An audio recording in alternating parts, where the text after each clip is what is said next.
Chair, I have started the recording. All right, thank you. Okay, with that, I think we got a forum, right? So we will get started with today's meeting, Technical Advisory Committee. Monday, May 6th. So this is the call to order and introduction. So with that, we will start with the roll call. Please initiate the roll. Jeff Sims, Here. Here. Mike Williams, Here. Brian McCarthy, Here. Jonathan Scott, Here. Michael English, Here. Robert Frey, Anna Quinones, Laura Lenhart, Here. Gina Du, Here. Bob Campbell, Jesus Peraza Garcia, Here. Frank Koffenauer. I believe I saw him virtually. Here, Frank's here. Thank you. Thank you. Jay Collins, Present. Melissa Leinhardt, Present. Marcela Jimenez Ramirez, Here. Lama Alfasi. I'm here. Did I get it closer? Yes, much more, Thank you. absolutely. Thank you. Thank you. We do have an in-person quorum. Okay, all right, very good. All right, next up. Do that.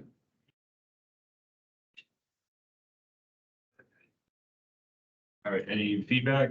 Okay, thank you. I always try to keep that from happening, but it never seems to work.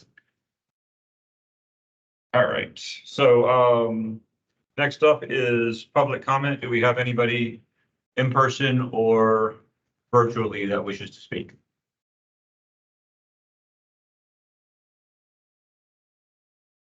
Okay, does not sound like there are any members of the public here. All right, very good. Next item up is approval of the minutes from the April meeting that were included with the packet. Are there any comments or questions?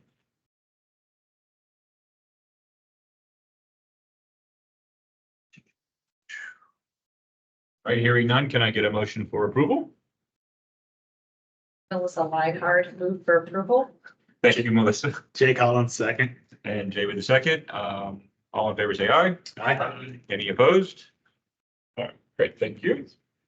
And the formalities are concluded. Now we're up for our first action item, the Access 2050 Plans Need Assessment.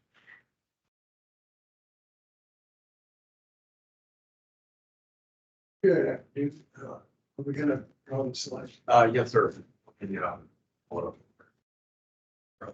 This could get real. I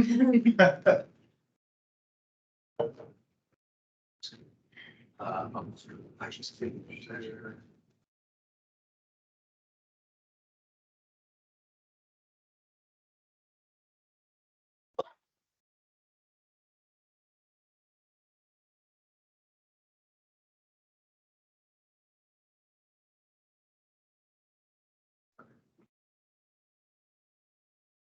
This way. Again, good afternoon, Greg Kern, with Gresham Smith.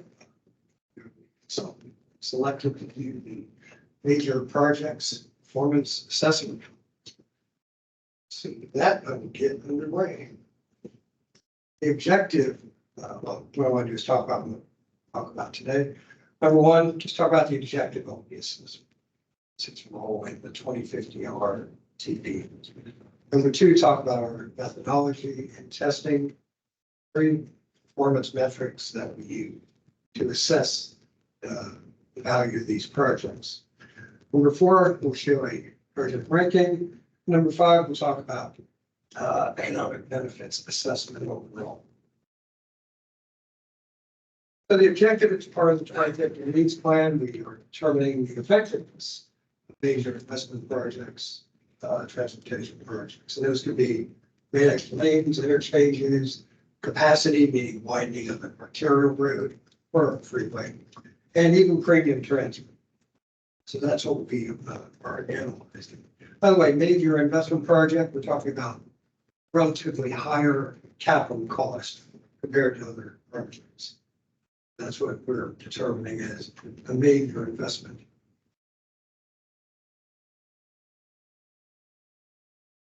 What we're using is the Tampa Bay Regional Planning. I'm sure you're all familiar with that. So we're using that to quantify assessment. It has year 2050 forecasts, population, demographics, and of course, those roadway improvements. And so the map covers 5 counties, Pasco, Hernando, and up to Citrus. The network itself, just to give you some idea, has 3,000 highway lanes. There's over 2,500 traffic analysis. The TACs, in case you forget your early training, is where the socioeconomic data resides. Population, commercial employment, school enrollment. That's all in the TACs. We have 2,500 of them. It is a significant model. I've been working with it for 30 years. And the model does include transit network and mode choice. Persons to basically select between taking a car or choosing transit.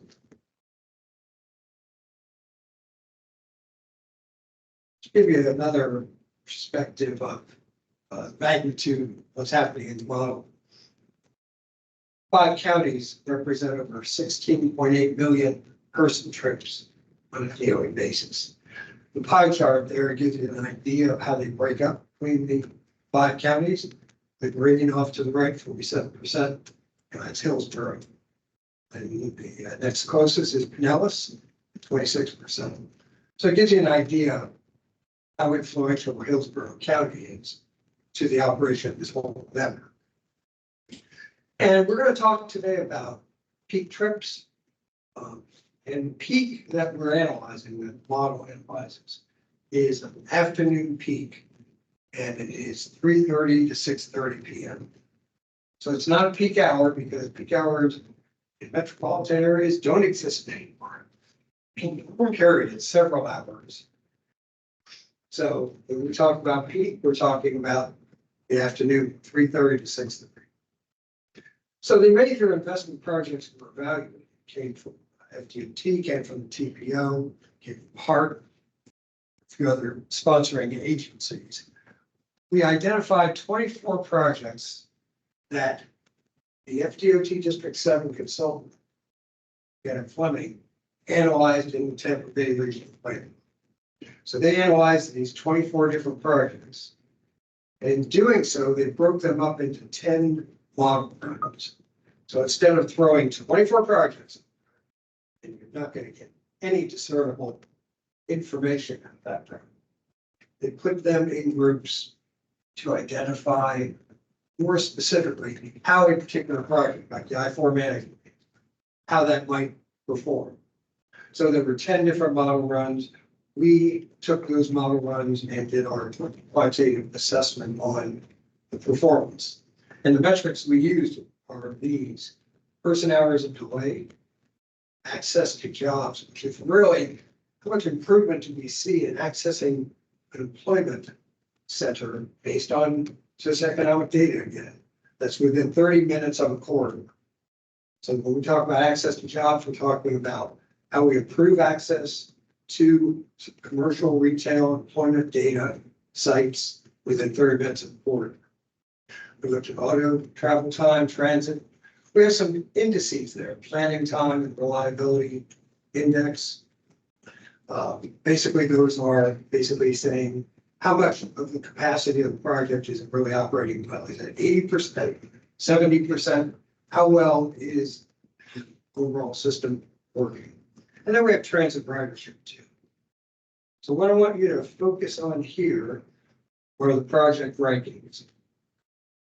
So with the 7 different criteria that we had, running output from the Tampa Bay Regional Planning Plan, we were able to equal weighting of those metrics, rank the projects. Of 24 projects, this is the top 10 ranking. I-4 managed lanes performing the best. But the Pinecrest, Fish Hawk to Lumsden Road performs second best in that assessment. So this is the assessment that we did with all the output from the travel demand model. This is 11 through 20. Oh, and I might point out, you see blue shading, those are transit projects. So transit projects were included and did make the cut, obviously, in the top 25 rankings of these projects, substantially for projects. So they were assessed. Real quick, I want to just give a caveat on that. The travel demand model is an automobile-based model. So when we put transit on top of it, you have an overlay transit. You can discern ridership. You can model ridership. You can model what type of improvements you might need to carry more riders than you currently can. A lot of systems can carry 4,000, 5,000, 6,000 passengers a day, like a light rail. They can carry many more depending on how many cars they have. Short of it is, this model is a roadway model and then transit's on top of it. So it shows some performance. It's not the best, but it is one indicator of the value of these projects. I just wanted to put it in perspective. Last few projects. So one of the key metrics here is person hours away. So we built the I-4 managed lanes project, adding 4 lanes from I-75 to Polk County. That project saved 22,000 hours in the PM peak period. So network-wide, because we analyzed the entire output of the network, by doing the managed lanes, we were saving over 22,000 hours of lost time across the entire network. And the last column is daily hours saved. So the daily hours saved basis, 55,000 hours saved. As you can see by the magnitude here, the I-4 managed lanes, the I-75 managed lanes south, those are big performers in saving hours of delay. As you get to some of the lower projects, you have a couple thousand hours per day of savings, but it is still significant. Now I'm going to show you that. You're going to know if when you tie money to this. So, person value of time. One of the sources that we've recently used is US DOT guidance on valuation of traffic. So there were 3 basic categories: personal trips, business trips, commuting, and then all trips, an average of 2. So obviously the average of how we weighted toward personal trips. But the data we had was from 2015. Basically all trips, looking at $14 per hour, person time. I know that doesn't equate to what you might get paid, taking lost time. Bill my client a lot more than that. But this is across the whole network, across all users. So what we did with that number is increased it for inflation based on CPI value increases for 2015 to 2023, leads us to the last column. So the short of it is all trips are worth $18 an hour. So if we save 1,000 hours, we have saved $18,000 of user time that day for that project. Here's the fun part. When you apply the value of $18.29 per hour to the hours saved, look at the top row, I-4 managed lanes, which ranked 55,000 hours saved a day. Person value of that is $1 million a day. So this is where you say, what is the value of saving an hour or two? You know, congestion just gets a little worse. It takes me an extra 10 minutes to get to work, etc. This is the value. And these are coming from, again, from the highway, US DOT type of studies that are done. Are there any questions on any of that? Yes, please. If I can open it up. Yeah, you can. Okay. Quick question. Thank you very much for the presentation. I noticed that you have several variables for the ranking process. Yes, How did you normalize? Because they have different correct. units. So So we weighted them time- equal. I'm sorry. We weighted them equal. But still, like some variables are time variables, others are counts, others are distances. So how did you normalize? Right, so the improvement in each one of those categories, I didn't get deep in that with this presentation. It's in our report. Okay. But Well- in our understanding, how did you normalize to rank? Right, so what we did is basically you're looking at the improvement, 5 hours saved each hours. If I have, Distance transit work. ridership, the number of transit riders, we look at percentage, what type of percentage improvement did I get with hours of delay? Or with transit ridership? So all those different variables, and we had a sub-consultant on our team who does these type of studies all the time. Okay. So basically, you are looking at what percentage change occurred in that metric to figure out how important is it. For instance, when we talk about transit, we put in a light rail system or airport. You don't see a big change in the transit. I think I've discussed why that is, but we know it's a valuable project. So that's all covered in the report. I Okay. don't want to get too Sure. deep, but it's a great question on normalizing it because we have different values, different attributes of the different factors. So we're really looking at what type of percentage improvement did we get out of that factor? Okay, thank you. Sure, good question. And kind of a follow-up to that, could you go back one slide? So I mean, I was looking at how you came up, obviously the personal and business aren't an average of the two. Was that based on an assessment of how many vehicles are deemed to be personal on the road versus how many, and there's a much higher personal percentage? Great question. Part of that is in the model, you have trip purpose. So you have 3 or 4 main trip purposes. And that's how the model is built. You have a home-based work, you have a home-based shopping, you have a home-based other, and you have non-home-based. Non-home-based means you start your trip maybe at a hotel. And that's in the network. So basically, they look at that. So a home-based work trip would be a business trip. Home-based other trip, or a home-based retail trip would be a personal. So that's kind of how that's broken up in. You know, I was talking to Lee about this before. The model used to be a great tool for planners. Excuse me, for opinionating. Now you need analytical specialists to figure this all out. It's so deep. Yeah. We used to love using it as a tool. Now the experts run all these matrices and all these indices.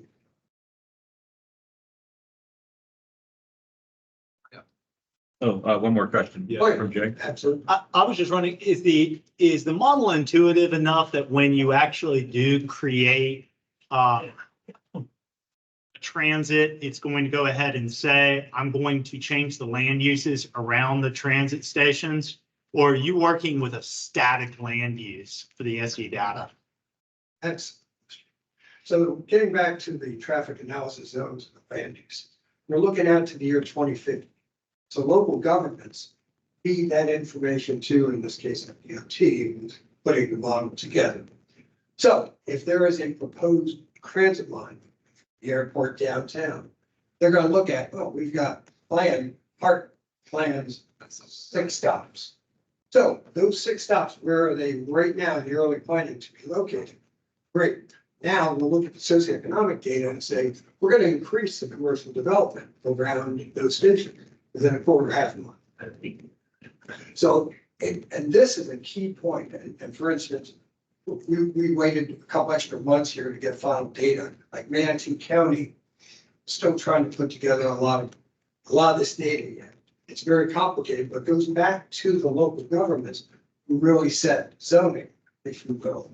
If DOT doesn't control land use, the local governments do.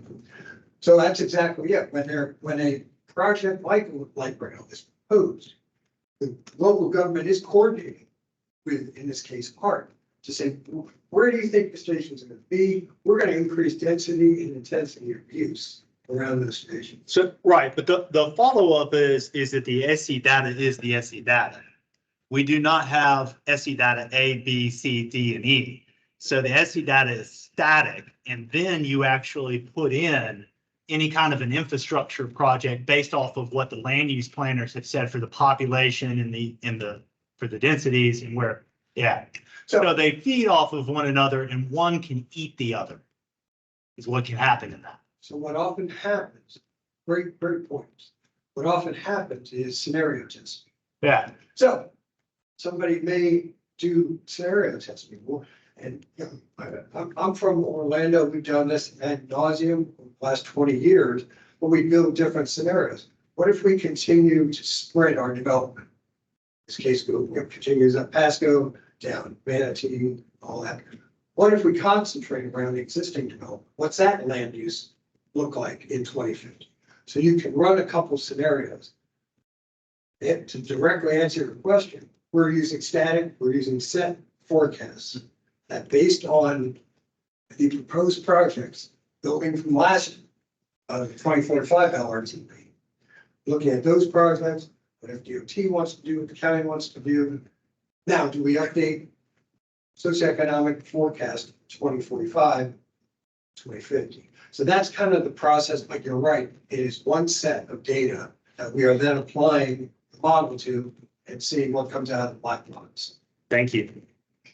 So, You know, I was gonna say, I'm thinking we should probably move forward and let him get through the whole presentation. 'Cause, yeah, I think he's he's about halfway through, I'm thinking. So I think it's probably better let you finish up and then we'll, if you don't mind, the questions. absolutely. Wait, what happened last week? My 25 minutes turned into an hour? CAC. All right, so we talked about person value of money. This is the freight value of money. Cut to the chase.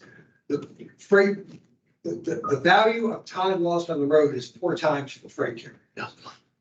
So when you're talking about improvement to roadways that have high truck percentages and high truck volumes, you can make it, $70 an hour is what lost hour is worth.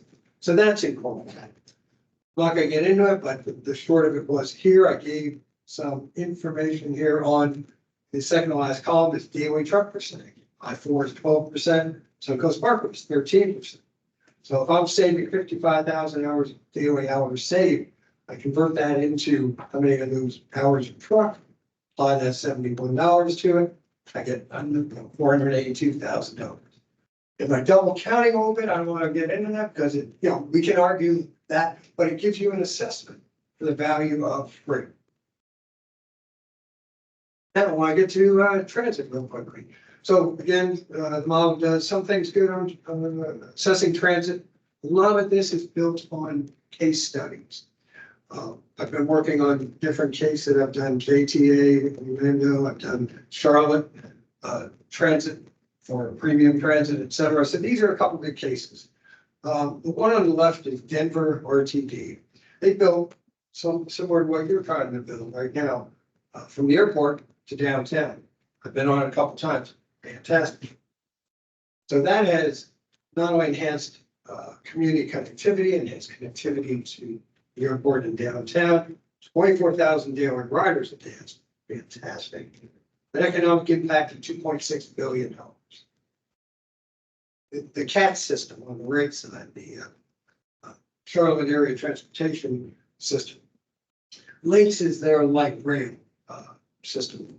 And similar, they had a 9.3 mile construction, like the project you're looking at to extend your light rail.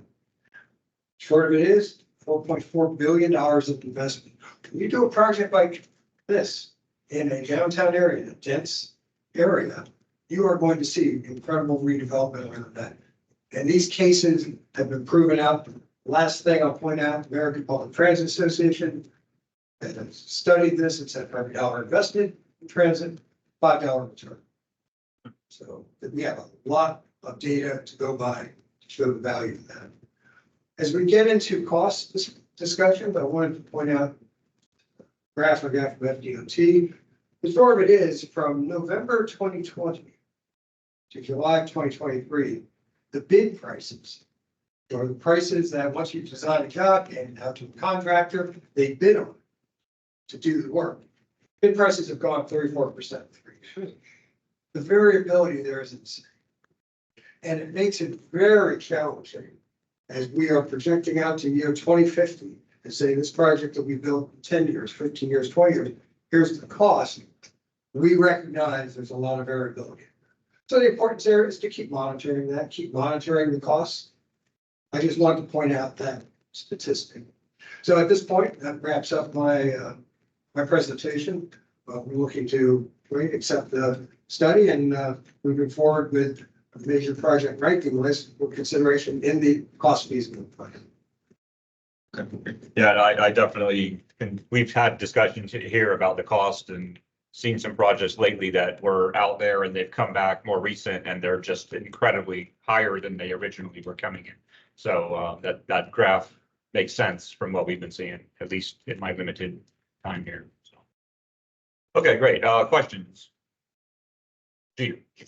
On the economic impact, first of all, it's just great. And I'm with the airport for perspective. So for the economic impact of the value, one of the complaints, concerns, I guess, that we've been hearing from specifically our concessionaires is the lack of bus service to the airport, and the reduction of service has actually caused a reduction in their hours.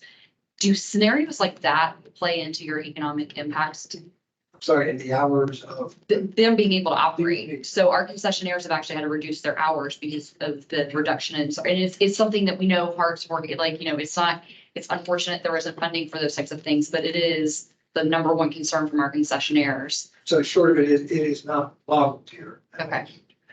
But that is more of an attribute of having a better system to get from the airport downtown, et cetera. Something more user friendly than. Right, because that's like, because then there's just people, right, because then those people who, they're more likely, if they have their reliable transportation, then those are higher wage jobs than you can get on the street anyways, but then it's also impacting the concessionaire, which also impacts then the overall revenue, so. Real quickly, in Orlando, of course, Brightline has come up from Miami, West Beach, Warren County, turn left, and it's now at the Orlando International Airport. So that is, it's in a new terminal the airport just built. It is having absolute positive economic impact already. And it's maybe got 4,000 or 5,000 people riding it, but it's going to continue to increase. Maybe one day it'll come over here. Great. Thanks. Thank you. Anyone else? Brian? Thanks, Jim. I noticed that the I-4 managed lanes was your number one project list, but at the same time, the regional model doesn't include Polk Town. Is there a reason why Polk is considered as part of that model? Yes, the model goes through 5 counties. These are great questions. We have what's called external stations. So the model can only go so far. Florida Turnpike has a statewide, but beyond that, everything is a regional model. So it does have cutoffs. So what happens is if you look at the model network, all your external stations, US 19, I-4, et cetera, you have a loading there. So there is a loading of I-4 from Polk County, and that loading, again, projected out to 2050, represents what's happening in Polk. It doesn't represent the project. That's key. I pick that up. It doesn't represent a project improvement, but the external station is loaded. Now, if Polk is doing, if that beyond the ultimate I-4 project continues, it gets funded and built, those socioeconomic impacts and those volume increases are going to be reflected in the Tampa Bay model just by altering that external station volume. It's by saying we've got 200,000 a day coming in on I-4, 2050 with improvement, the ultimate beyond I-4 project continuing. You may have 400,000, and that can be reflected in the model.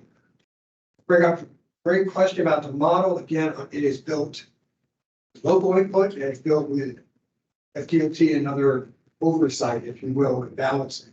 So a lot of the information we get is what the local governments see as happening, really happening by 2050. So yeah, it is a tool. It is the best tool we have for quantifying this. Is it a great tool? Not the best tool, but there is not anything much better than using this, and it's consistent. That information is used for the traffic impact studies to these type of 25, 30-year plans. At least we have consistent data when we're doing these macro economic reviews, if you will.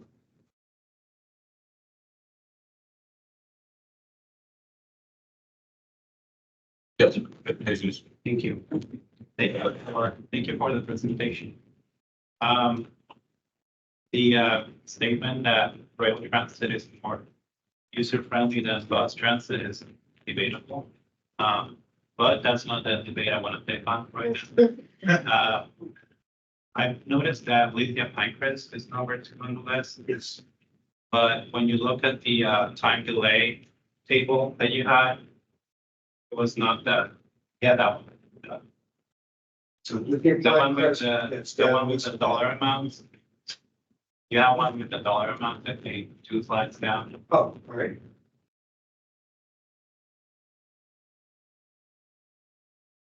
One more. Yeah, that So one. lithium Pinecrest. Yeah, it's 48 grand. What other factors made it go up? So again, when you look at it, it's an arterial roadway, you go 2 to 4 lane, you're significantly increasing capacity on that roadway, you're doubling capacity. There's a lot of socioeconomic growth that's forecast for the year 2050 that this road is going to connect to. So it really drove up the hours saved, it drove up. I mentioned a couple other indices, a planning time index, and a reliability index. The planning time index is what people use in effect to say, I know the speed limit's 55, but it's really operating 40 miles an hour. So I'm going to have to plan an extra 15 minutes to get from home to work.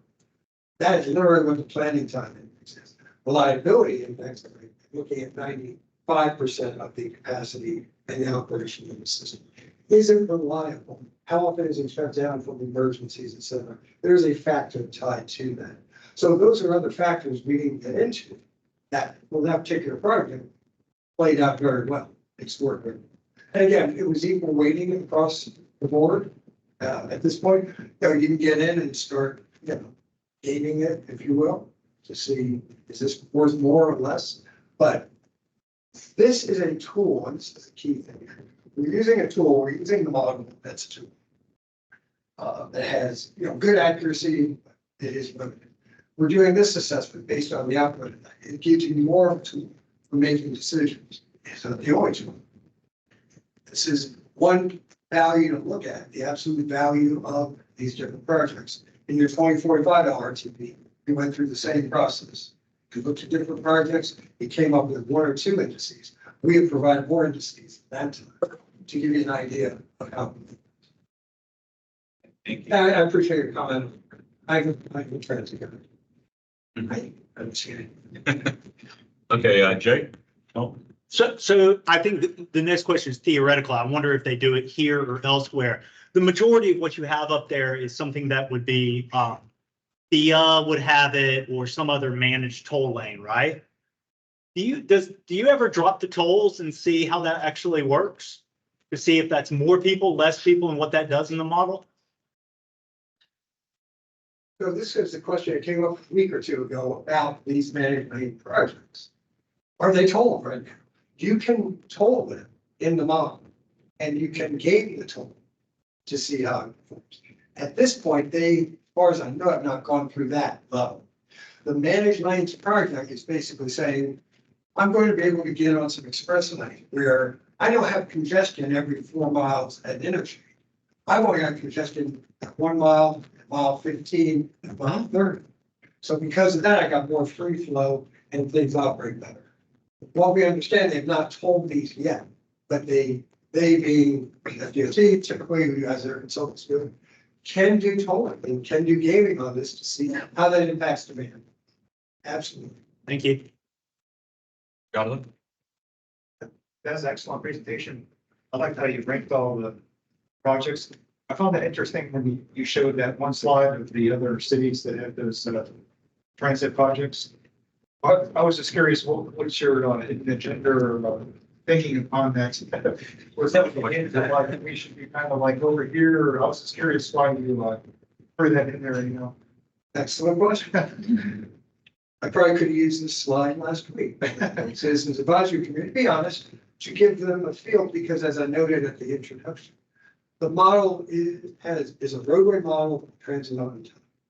It can model transit very well, but doing a big transit project, don't see 200,000 hours saved. And that's a shame. It isn't modeling the way it could be. Transit guy, I understand that. So the point was, since the quantitative assessment of the model didn't quite cut it completely, we want to give this story also. And this is this, you know, this has been quantified around the country. I've worked on several of these projects. And you see the value of making investments. If I have I-4, I'm running 200,000 cars a day, and then I build a light rail down the middle of it. And I catch 5,000 people a day. That's great.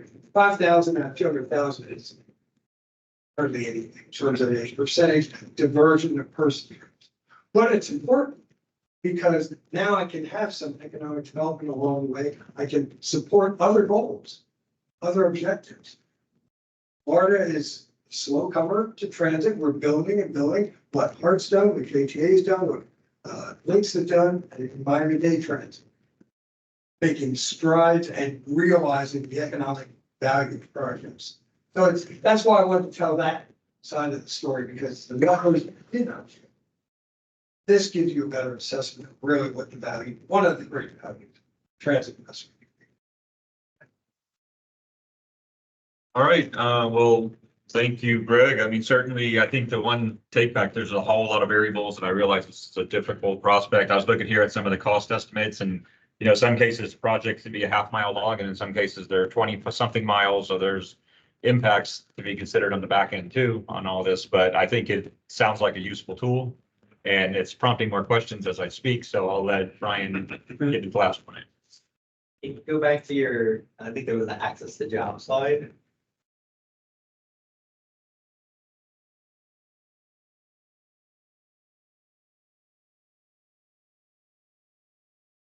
I don't think we have the access to slide, access to job slide.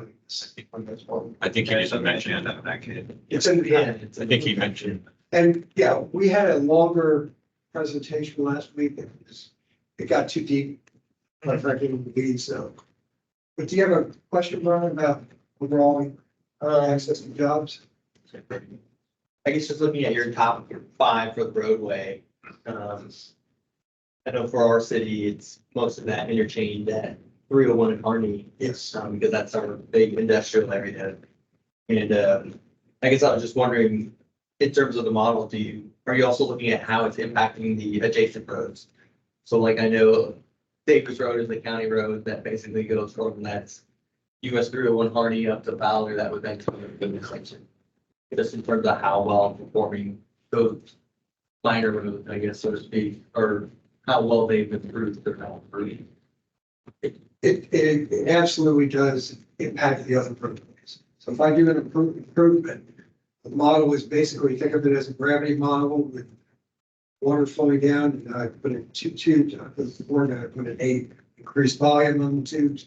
The water is going to go where there's more capacity. So it is going to impact adjacent projects, adjacent roads. So you will see possibly a reduction in congestion of some roads. I've seen the opposite effect. You build a huge capacity project on a freeway, all of a sudden, my 6-lane arterial next to it is over congested, worse than before the project. But these are the interactions that happen in the model. And absolutely is part of the whole model of the run, where you're looking at the impacts. But is your score then taking into that additional benefit? No, it's not. It's not looking to that level. It is assessing this project, its impact on the whole network overall. So, and one short thing, I know, sorry, this is how I go too long. When you start doing P&E studies, we start doing some more detailed corridors. That's when you get into that. That's when we can look at specific 301 Hardy Road interchange, 5 interchange, figure out, let's look at the proposed distribution of traffic from the model. Now that's a starting point. We start refining it. We start figuring out what's it really going to do. Where are friction points? Where do I have accidents? Where do I have more driveway access? So the short of it is, this is the huge macro assessment. Those things are done in more micro assessment of all these type of improvements. And those studies absolutely get done if you need projects. All right, great. So I think that wraps it up. So with that, we're looking for a motion to accept the Access 2050 Plan Needs Assessment for Major Projects. Can I get a motion? Jonathan Scott, motion to. I have a motion. Going to get a second? Second. Second, Bob Campbell. Any discussion? All in favor, say aye. Aye. Any opposed? Thank you very much, Greg. Thank you, appreciate it. All right, next up is the 2040 State of the System Report. Good afternoon. Good afternoon, committee. Connor Trader from Town Range.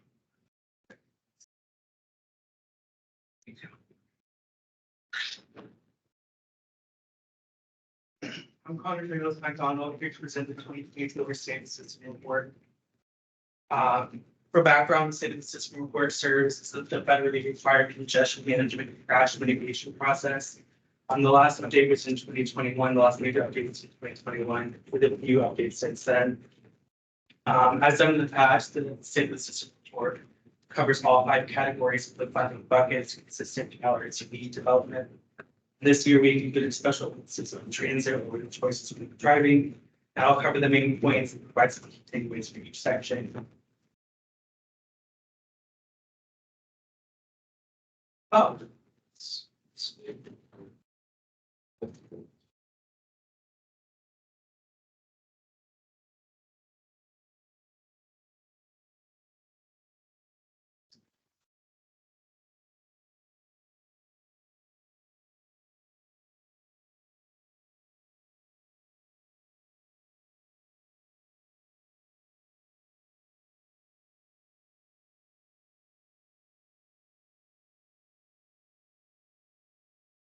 Sorry about that. We did conduct this State of the System Report in consultation with a consultant, Lead and Hunt.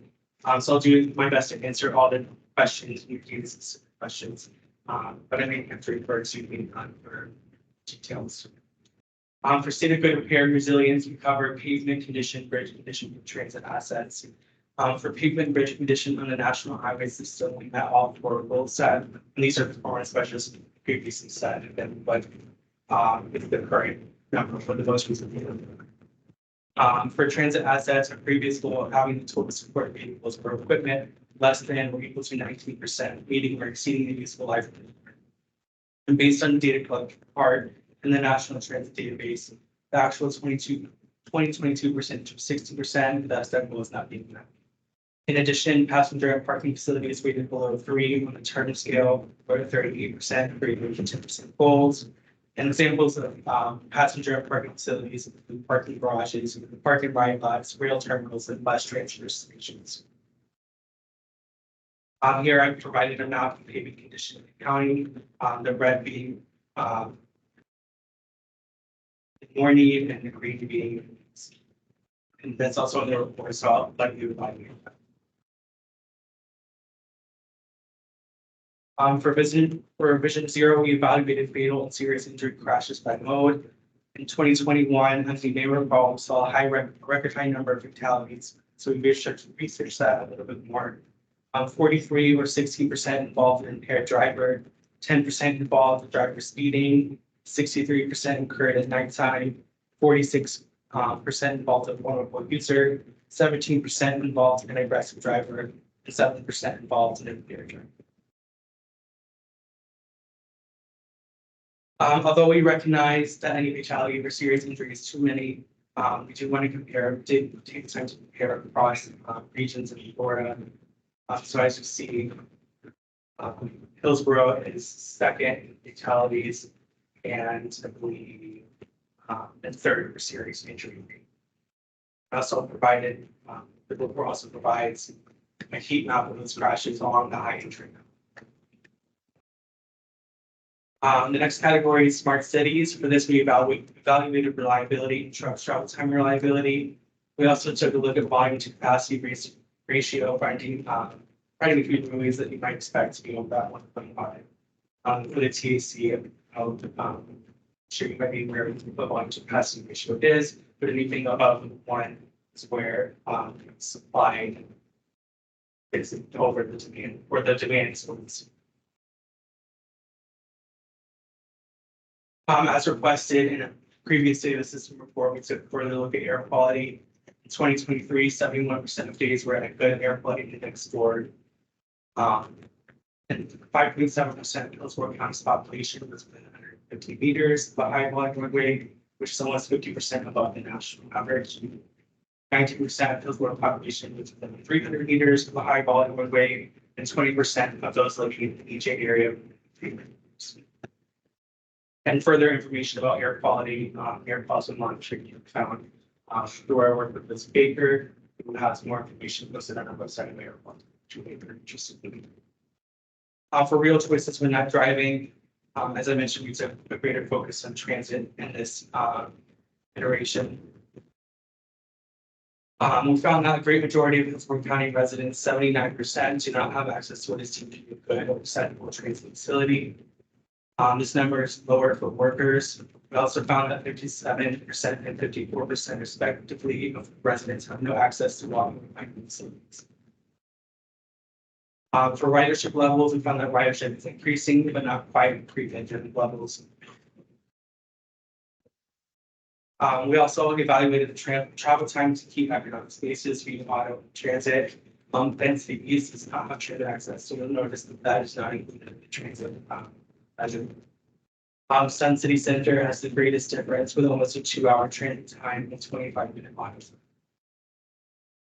And on average, utilizing transit or personal vehicle will add 34 minutes of travel time trips to key economic spaces.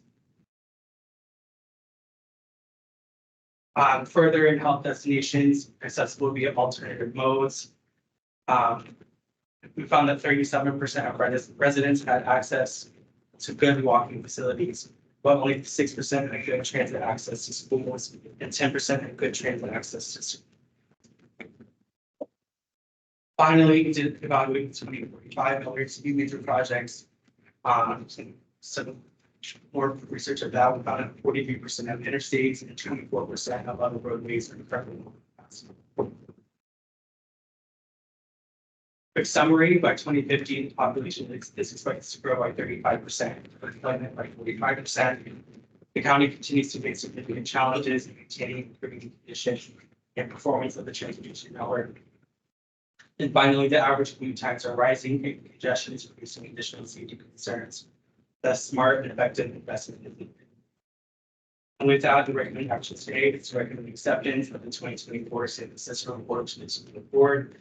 I'll take any comments or questions. All right, thanks, Connor. Do we have any comments or questions? John? I like that one, heat map. Yeah, can you put that back up a little bit? What's that? It's full over capacity. That's an interesting map.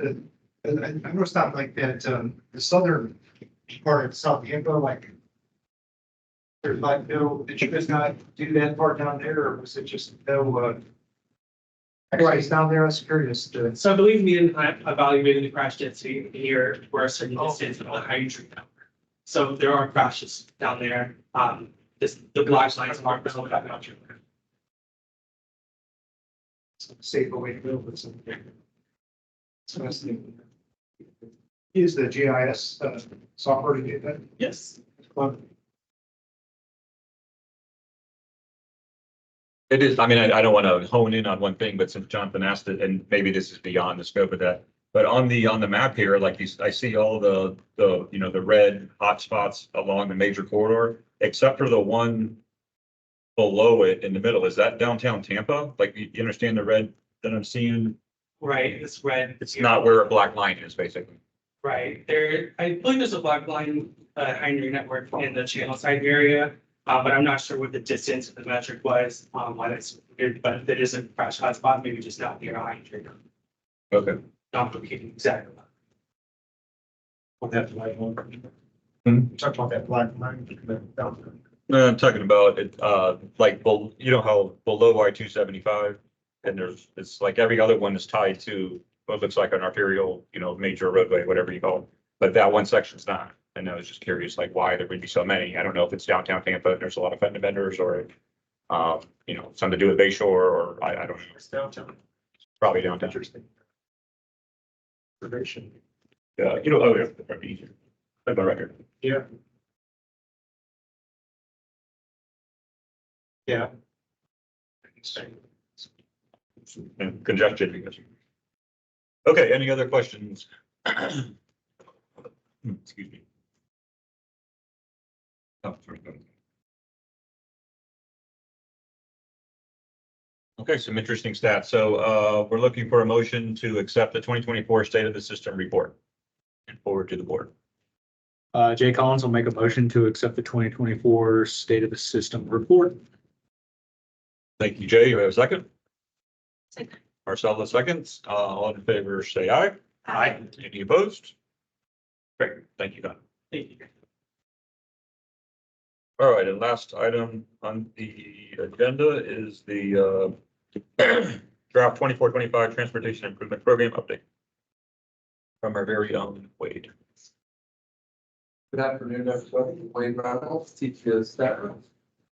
And I am presenting, this will come back to you for action next month. This is just an overview of the tip that will be coming your way.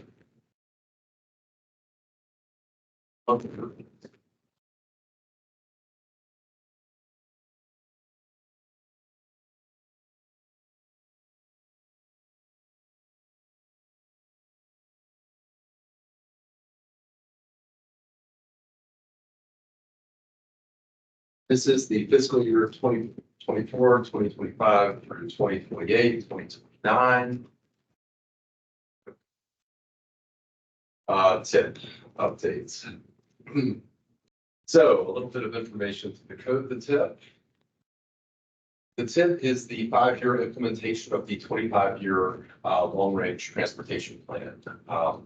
Be updated annually, adding new projects to the 5th year and moving completed projects out of the completed year plans. So the requirements for adoption, it must show consistency with the adopted LRTP. It's developed in coordination with DOT, HART, and the jurisdictions. It includes regionally significant projects, highway and transit projects to be funded by FHWA or FTA. It's the Federal Transit Administration or Federal Highway Administration. It must be cost feasible, developed in consultation with the public, and we must have some sort of criteria for prioritizing. So there are 3 main tables in the tip. Table 1 is the existing priorities funded for construction. So those are projects that are newly funded for construction, and typically they're coming off the list number 2, which is the candidates for new funding list. They're important priorities, but they are unfunded until they remain on that list until they find funding and move on to table 1. And table 3 is the FDOT work program, local CIP projects, and has some planning study and miscellaneous projects in there as well. So where do they come from? On table 1, the projects on this list are priorities of the community. They've typically been on our priority list for a while, and then they have finally received some construction funding. And then they remain on that list until they are completed. For the candidates for new funding, table 2, projects on this list are considered priorities of the community. So this is our priority list. There are about 100 priorities on there now. Typically, we remove about 10 a year because they get funding. So things can stay on there for a long time. But the project rank corresponds to the anticipated effect each will have on a specific area of performance. And we'll talk about that a bit more later. And then they remain there until they receive funding. Table 3, projects on this list include FDOT projects, local jurisdiction projects, and planning studies and other projects that aren't easily classified. So local projects are included typically just for coordination purposes, but they're not required since they're not since they're typically local funding sources and not the grant programs or other state or federal funding sources. The TPO does not control which projects are funded with local dollars. So how are these ranked? The jurisdictions submit a list of projects to be added to the priority list. The TPO categorizes them into our investment programs. That would be Vision Zero, Real Choices When Not Driving, Smart Cities, Good Repair and Resilience. And then we look at the impact of each of those projects and analyze and rank each project among the other comparable projects within the funding type. So then how are they funded? For each priority, the TPO suggests a funding source that best matches the goals of the project. In this case, think of surface transportation funding, highway safety improvement program, Safe Streets for All, just to name a couple for a few. Capital improvement programs are typically funded with local dollars, so they would not be subject to those potential funding types. So some highlights from the updates this year. Table 1, this is existing priorities funded for construction. And I'll go through these with each project type. The State of Good Repair and Resilience, the HART CAD APL system replacements, HART bus replacements, and bus stop capital repairs. Vision Zero, the Big Dill from Kennedy to Main Street, which is immediately north of I-275. US 41 from Idlewild to Paris Streets. Fowler Avenue from Florida Ave to 56th Street. And 78th Street from Causeway Boulevard to Palm River Bridge. In Real Choices When Not Driving, the South Coast Greenway overpass at Big Bend Road. This is Sun Trail funding this year, over $12 million. Actually, it's a big investment. That overpass goes from Covington Gardens to Watersett. And the Flint City Canal Connector Trail, the first phase of that received some funding as well. Major investments for economic growth, US 41 south of Condola Points received new funding. Big Bend Road, this is the last piece of Big Bend from US 41 to Covington Gardens. This is about the third installment, I think, of various funding types for that project. I-4 from west of I-75 to Mango Road received some funding. And Suncoast Parkway, south of Van Dyke to the Pasco County line, received some funding as well. Just continuing that on under Vision Zero, we also have Fletcher Avenue at 15th Street, some intersection improvements there. State Road 60 at Horton Road. East Alexander Street at Jim Johnson Road in Plant City. Park Road at Coronet Road and also Brook Street in Plant City as well. And major investments for economic growth, a couple more of those. I-275 from Howard Avenue to the Hillsborough River. And then the I-275 southbound off-ramp flyovers to I-4 from Florida, Nebraska to 21st in City. And then I-75 at Gibsonton Drive, that's a diverging diamond interchange proposed for Gibsonton, received some funding as well. So table 2, new candidates for funding. We added the bus replacements and bus maintenance mid-life overhaul, repair and replacements of the repair holes replacements of the Hart Heavy Maintenance Facility, bus stop capital repairs at various locations, and the Hart radio system replacements, which is a priority of the program. We also added under Vision Zero a number of intersections: Bush and Himes Avenue, Florida and Bears, State Road 674. Between 301 and County Road, that's actually 579, I believe. US 41 at Sunset Lane, pedestrian signal at 56 and Sawaha in Temple Terrace. US 92 at Gallagher Road and Waters Avenue from Armenia to Florida. West Shore Boulevard from Gandy to Kennedy, and Sly Avenue from Armenia to Nebraska. Under Smart Cities, we added signal upgrades at Bayshore and Euclid and Bayshore and Rome, Big Dill Avenue at Green Street, North Boulevard at Laurel Street, Alexander Street at 3 locations, Baker, Notasassa, and Reynolds Street, Columbus Avenue at Rome, Hines Avenue at Beach Street, and North 56 at 113th Street. For real choices when not driving, we added the Spruce Street ditch closure and trail. This has been a priority of the West Shore Business District. This is immediately west of Dale Mabry on the north side of Spruce. It's a deep ditch and has been proposed as a trail for some time. 7th Avenue from Ola to the Nuccio Parkway. That'll basically take you from the existing green spine cycle track on Nuccio Parkway to Armature Works. It's sort of a straight east-west there.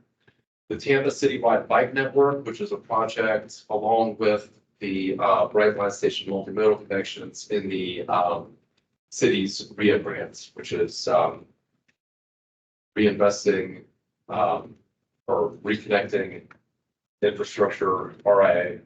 It'll come to me in a second. What it stands for. Elizabeth, anything? I think it's Regional Innovative Accelerators to the Build America Bureau. Thank you. And then the downtown circulator capital and operations. It's also in this program.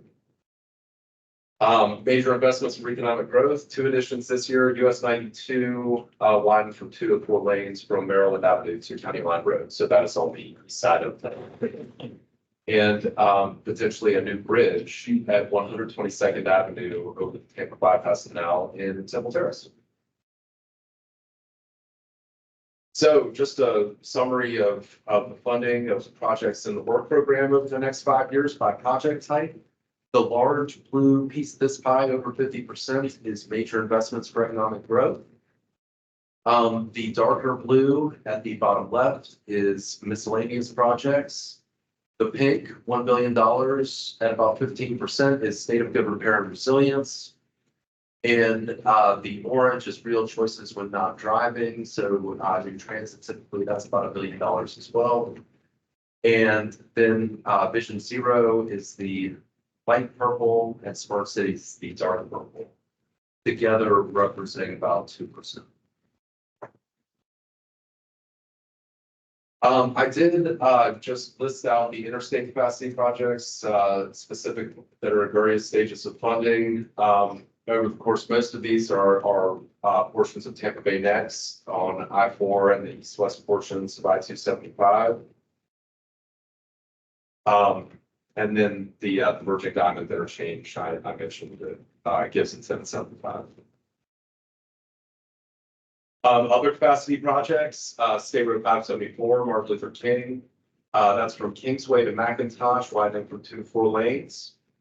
State Road 60 from Valrico to Dover. That's widening from 4 to 6 lanes. Construction is after 2029 on that. US 41 from Madison to Denver. That's just south of Causeway Boulevard. Widening from 4 to 6 lanes. Construction in 2027. And Big Bend Road, additional funding in 2026. So that's completing that project that we were discussing. Vision Zero urban corridor improvements in the work program. There are a number of these on Bush Boulevard, Florida Avenue, and then parallel to Florida on Tampa, Highland, and Violet. George Road from Dana Shores to the Town and Country Greenway, which is a great connection from that greenway to the 40 Campbell Causeway Trail. Fowler from Florida to 56, which is related to the redesign of Fowler for the BRT and generally making it a little more friendly. Twigs from Ashley to Nebraska, so that's downtown all the way up on Twigs. Again, urban corridor improvements, a lot of safety, walkability, presumably IT facilities as well. Lowest from Cleveland to Boy Scout, and 78 from Causeway to Fall River, which I know has been a big priority on the adjacent to the high entry network, and there's been a lot of interest from that community. And then McDill from Kennedy to Main Street.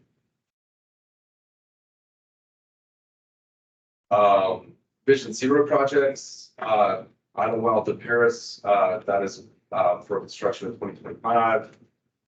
Real choices when not driving. The green spine on Cass Street from Howard to Rome is funded in 2025.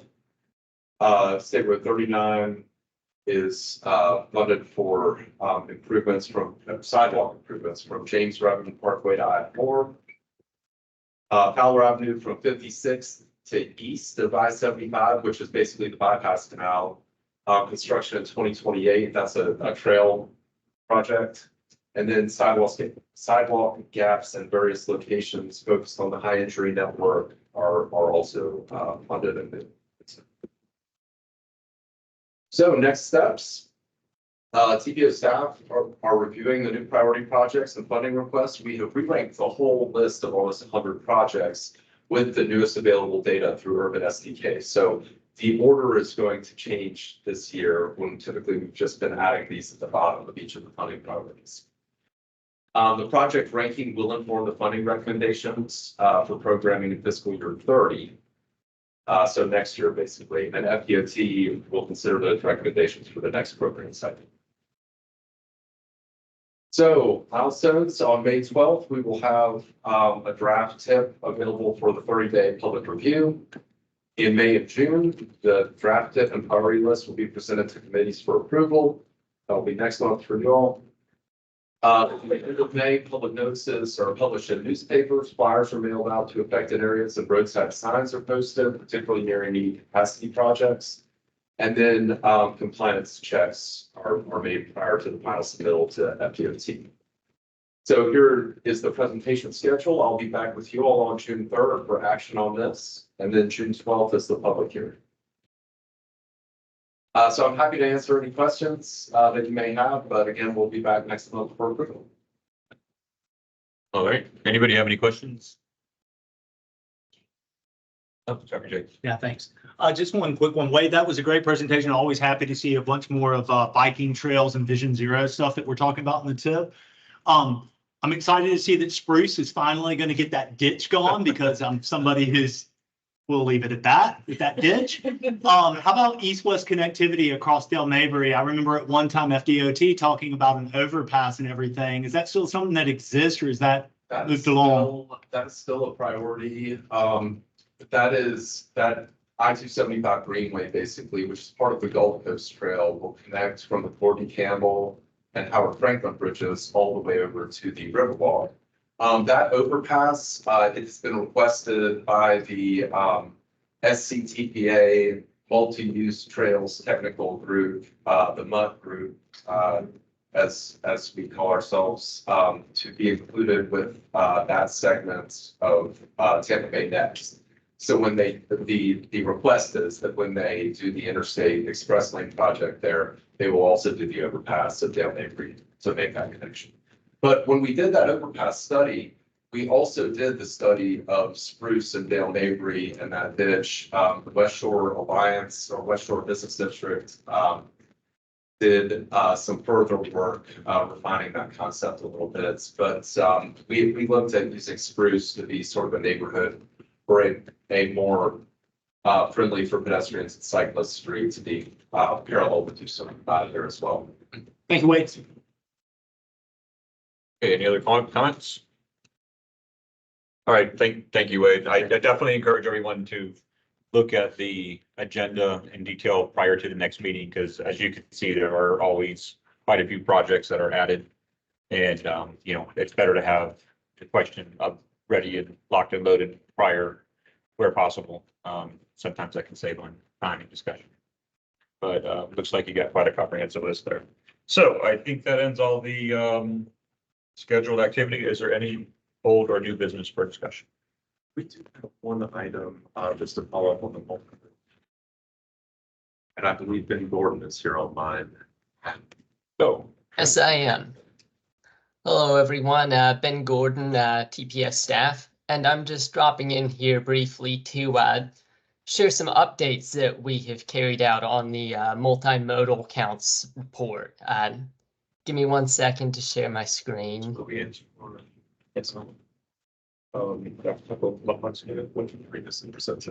Okay, just as a reminder, this I didn't realize this was on the agenda. We had a couple months ago. I think Bob might have been the one that asked about how certain counts are made, and their numbers vary somewhat, as I recall, from what was on the presentation slide. And I'm hazy on the details, but to what you've seen in other ones, and we asked for them to do some research and come back to the committee. So it sounds like what this is.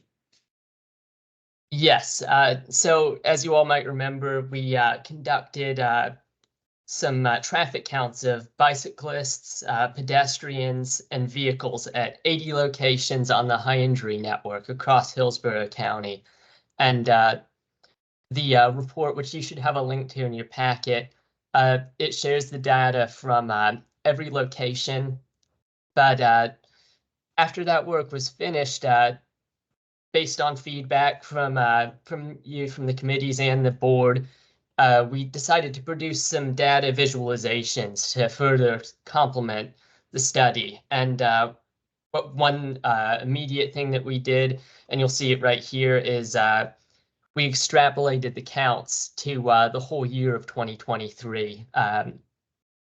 I don't know exactly what mathematics went into that. We worked it out with our consultants, but so you'll see, and then we made a map based on those extrapolations for each type of count. So you see here we have the annual pedestrian counts, and the larger circles represent higher numbers.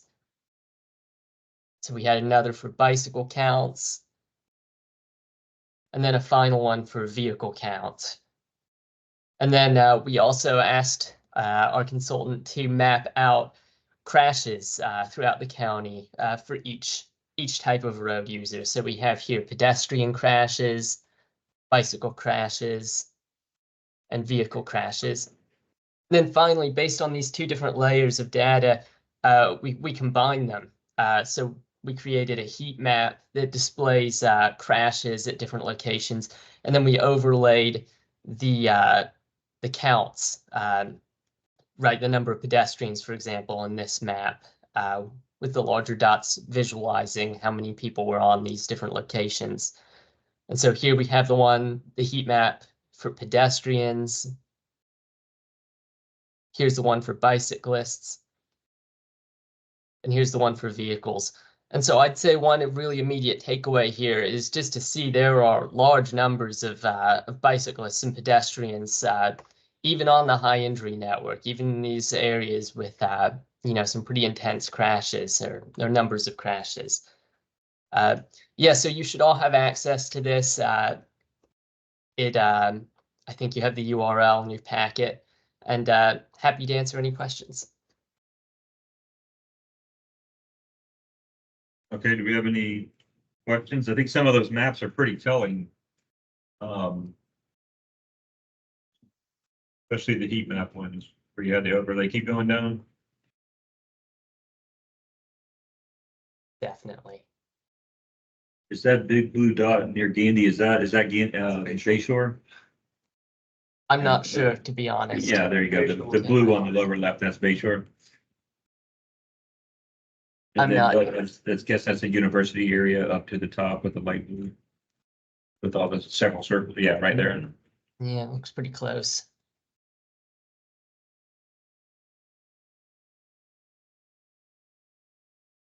Wow. It's basically all of them. At least all the corridors. Yeah. No.